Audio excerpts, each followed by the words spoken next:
Le roman de Renard, 55e aventure. Comment Renard fut par jugement des pairs condamné à être pendu, comment il ne le fut pas, et comment il rentra dans Maupertuis. Après avoir gravement exposé quels étaient les clameurs d'Isengrin, de Brin, de Tibère, de Tieslin, de Frobert, de Douineau, de Chanteclair et des dames peintes Corneille et Mésange, le roi s'adressant au baron assemblé.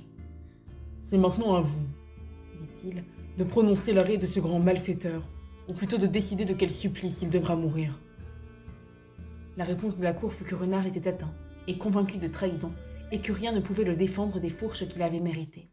« Vous avez bien dit, fit le roi, qu'on dresse le gibet. Nous tenons le coupable. Il ne faut pas qu'il nous échappe. » Les fourches furent dressées sur une roche élevée. On se saisit de Renard, on l'oblige à gravir la montée. Cointereau, le singe qui lui fait la moue, et de sa patte lui soufflette le museau. Les autres qui mieux le tiraillent et le poussent. Coire, le lièvre, lui jette une pierre, mais de loin et quand il est déjà passé. Malheureusement pour lui, Renard venant alors à tourner la tête, le vit, fronça le chef, et Coire eut tellement peur qu'il se cacha sous une haie et ne reparut plus. Il voulait, dit-il, regarder de là l'exécution plus à son aise. Pour Renard, au moment d'atteindre les fourches, il eut recours à l'expédient qu'il tenait en réserve. Il annonça qu'il avait d'importantes révélations à faire. Le roi ne put se dispenser de l'entendre. « Sire, dit-il, vous m'avez fait saisir et charger de chaînes. Vous avez décidé que je serais pendu. Je suis, je l'avoue, un grand pécheur, mais vous ne voudrez pas m'ôter les moyens de me réconcilier avec Dieu. Permettez-moi de prendre la croix. Je quitterai le pays, j'irai visiter le Saint-Sépulcre. Si je meurs en Syrie, je serai sauvé et Dieu vous récompensera de m'avoir fait rentrer en grâce avec lui. » Disant cela, il lui va tomber aux pieds, et le roi ne peut s'empêcher d'être grandement touché. Grimbert venant en aide à son cher cousin. « Sire, je me porte garant de Renard auprès de vous. Défendez-le du supplice, et jamais il ne fera de tort à vous ni à d'autres. Recevez pour Dieu votre baron à merci. S'il est pendu, quel déshonneur pour toute sa lignée. Et vous le savez, elle est de haut parage. Combien de services ne pouvez-vous encore en attendre? Vous aurez avant 6 mois besoin d'un vaillant homme d'armes. Laissez Renard passer outre-mer. À votre premier appel, il reviendra. » « Non pas, répondit Nob, car si la coutume des croisés est de retourner pire qu'ils ne sont partis, ceux-mêmes qui étaient des meilleurs à l'aller sont mauvais au revenir. Eh bien, sire, il ne reviendra pas, mais au nom du ciel, qu'il parte. » Noble se tournant alors vers Renard. Oh, « Méchante créature, toujours éloignée du droit chemin. N'as-tu pas 100 fois mérité la hare qu'on t'avait préparée? »« Merci, gentil roi, cria Renard. Recevez ma foi, jamais je ne serai l'occasion de clameur. Je ne devrais pas te croire, mais j'atteste tous les saints de Bethléem que si j'entends encore mal parler de toi, rien ne te garantira du supplice. » Renard voit bien que le roi lui accorde la vie, mais Noble fait plus encore. Il lui tend les mains et le relève. On apporte la croix. C'est Brin qui, tout en blâmant la faiblesse du roi, la lui attache sur l'épaule. D'autres barons, non moins mécontents, lui apportent l'écharpe et le bourdon. Voilà donc Renard, un bourdon ou bâton de frêne à la main, l'écharpe au cou, la croix sur l'épaule. Le roi lui fait déclarer à ceux qui l'ont condamné qu'il ne conserve contre eux aucun mauvais vouloir. Il est, au moins le dit-il, résolu de renoncer à la vie de mauvais garçon. Avant tout, il tient au salut de son âme. Tout ce qu'on lui demande, Renard l'accorde sans hésiter. Il rompt le fétu avec chacun des barons et leur pardonne. L'heure de nonne arrivait quand il prit congé de la cour. Mais dès qu'il se sentit libre et qu'il eut mis les murs et le plessis entre les barons et lui, son premier soin fut de défier ce qu'il venait d'apaiser par son repentir. Il n'accepta que messire Noble. Ici, je ne dois pas omettre qu'avant de prendre congé, il avait trouvé dans le courtil du palais Madame Fière la reine, dont grande était la beauté, la courtoisie. « Renard, lui avait-elle dit, priez pour nous, autre mère, nous prions ici pour votre retour. »« Dame, fit Renard en s'inclinant, la prière venue de haut est la chose la plus précieuse du monde. Heureux celui pour qui vous prierez. Il aura grand sujet de démener joie. Oh, que j'accomplirai heureusement mon pèlerinage, si j'emportais en Syrie un gage de votre amitié. » La reine alors détacha l'anneau de son doigt et le lui tendit. Renard prit à peine soin de l'en remercier. Mais il dit entre ses dents, « Cet anneau je ne le rendrai pour rien au monde. » et l'ayant passé à son doigt, il avait reçu comme on a vu congé de toute la cour et piqué des éperons. Il fut bientôt près de la haie où la crainte retenait encore Coire le lièvre.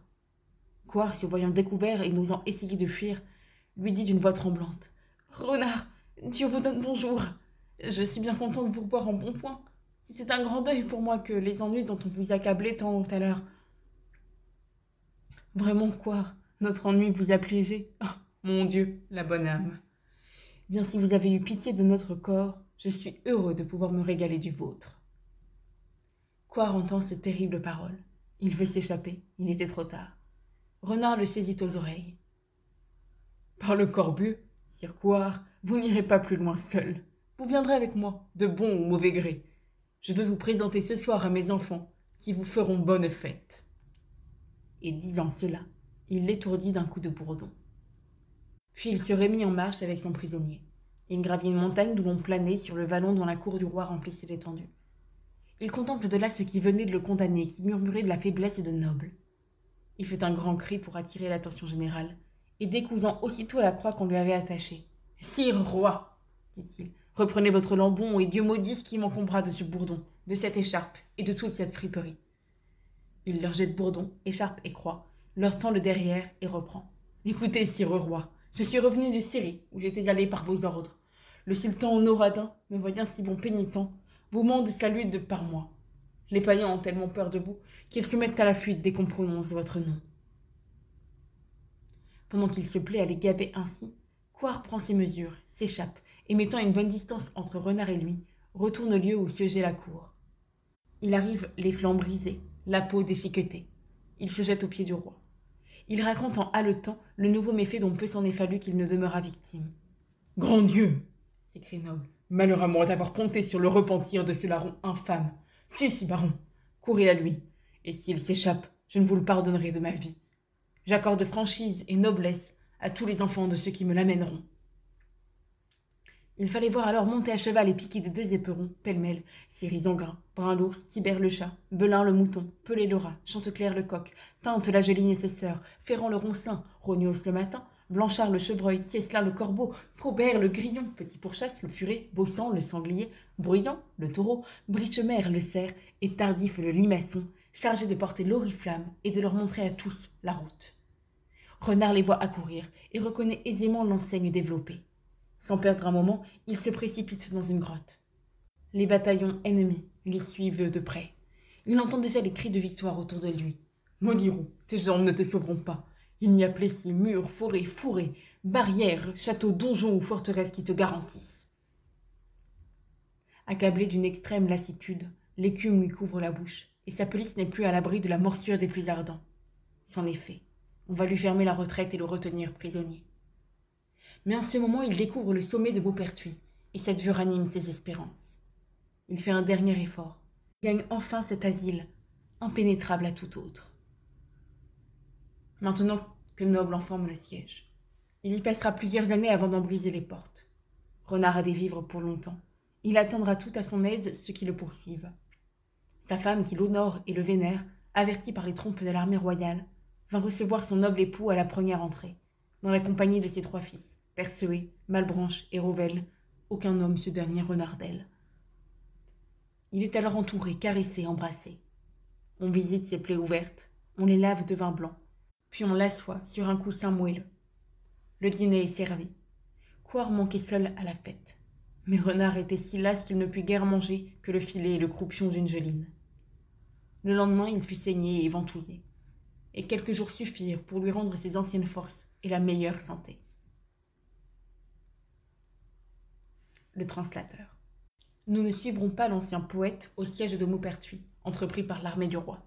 Cette partie de l'histoire n'offre aucun incident digne de mémoire. Le roi Noble fut contraint de donner congé à tous ses barons et de se retirer, après avoir été plus d'une fois surpris par les assiégés.